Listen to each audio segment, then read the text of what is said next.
What's up mga guys? Good morning sa inyo lahat. Nandito na naman ako. Dami kong dinidiligan. Oh, yan. Nung nakaraan, binidyohan ko to. Ngayon, binulit ko na naman diligan. Yan, malalaki na sila. Sitaw yan, sitaw.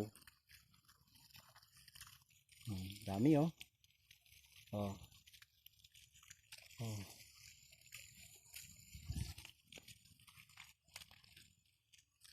Ganito pala dito, no? Sa lugar na ito ng mga Kailokanuhan.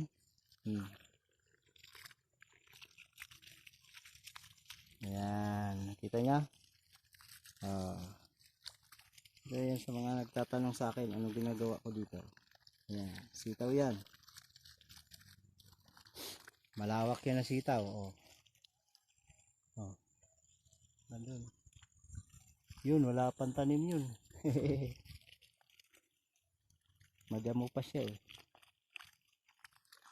Kailangan i-flooding siya. Ayan. Kasi every 3 days or 5 days dinidiligan yan. Kung di mo yan igaganyan, dilig ka ng dilig kasi ang daling umano'y sa init ng araw ngayon. Climate change na talaga, napakainit na ng mundo. Kaya kailangan talaga niyan. Ayan, ganyan ang pagdilig niyan.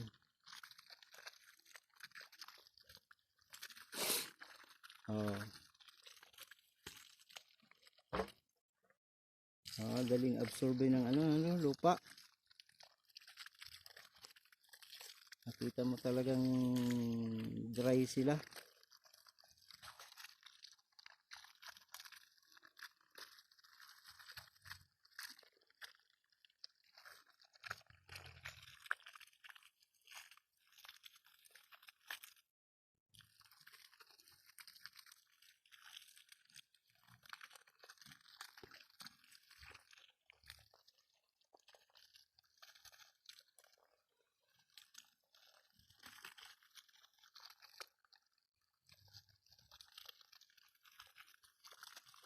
Bilis ng sitaw lumaki. Pag alagang-alaga mo talaga, mabilis lumaki. Ayan, good morning pala sa lahat po ng please mag-subscribe po kayo. Po yung aking bagong channel. Yung dati ko po, nandiyan pa naman pero hindi ko na mabuksan, hack yata.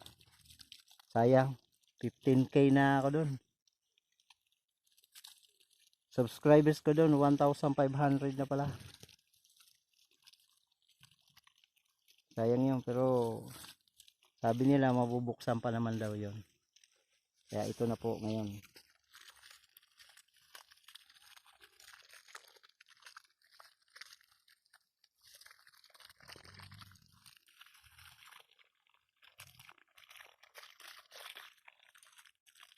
Ganyan ako mag-alaga ng tanim ko.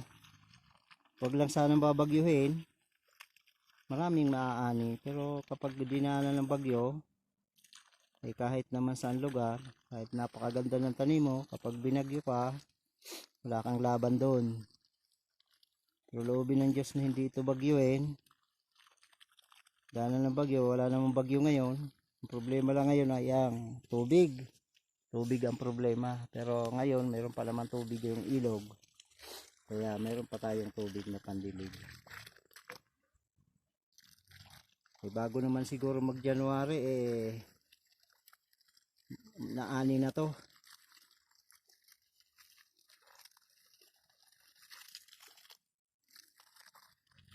Yan o.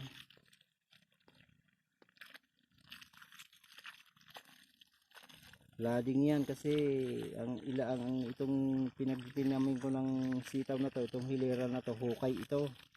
Parang kanal din ito. Kaya